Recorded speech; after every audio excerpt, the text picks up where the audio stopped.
Niwashukuru mashirika yasiyo ya kiserikali kwa kutuunga mkono katika utekelezaji wa programu hii. Wote kwa pamoja nasema asanteni sana kwa ushiriki wenu. Napenda kutoa pongezi kwa halmashauri zote kufanikisha kufanya vikao vya tathmini ya utekelezaji wa programu hii katika ngazi ya wilaya. Hii inaonyesha ni kwamba namna gani tumeipa kipaumbele programu hii.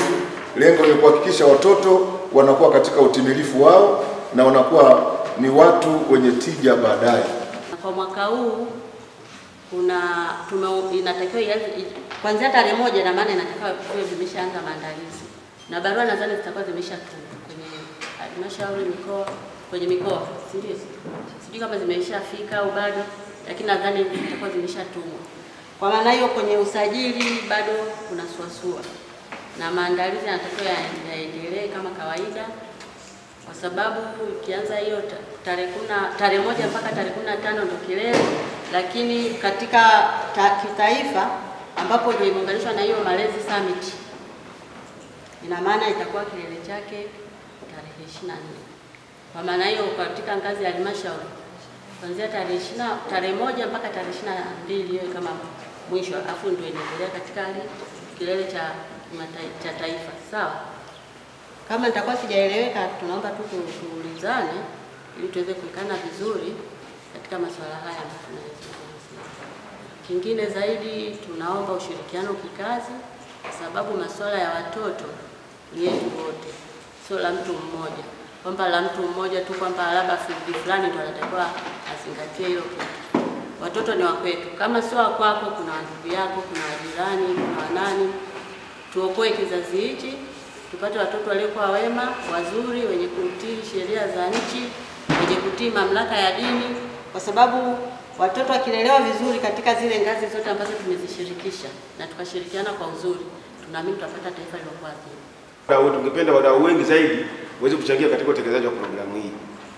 Kwa hiyo hilo ndio ambalo mimi nasisitiza zaidi, kwamba tuone wadau wengi zaidi wanashiriki katika programu hii ya malezi. La pili ambalo mnifahamu ni kwamba sisi tunapofanya hii kazi tunafuatilia, tumeenda mikoa mingi sana. Kwa mkoa wa Mbeya mmejitahidi sana, kwa sababu tunataka kudocument kwa kama hiyo mfano kwa mikoa mingine. Hatusikii malalamiko watu wanakuja kwenye vikao kwamba labda hela haitoshi, kwa sababu kuna mikoa mingine wanalalamika. Kwa hiyo ni wapongeze, kwa sababu sitaki kuwapongeza pale ambapo mkoa hampo. Kwa mkoa wa Mbeya ushiriki unakuwa mkubwa kutoka halmashauri.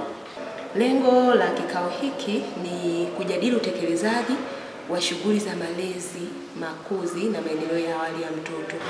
Tunafahamu kwamba swala la malezi na makuzi ni swala ambalo ni la muhimu kwa maana jamii yote ikaweza kufahamu ni namna gani bora ya kulea watoto wetu ili tuje kuwa na watoto wenye tija baadaye.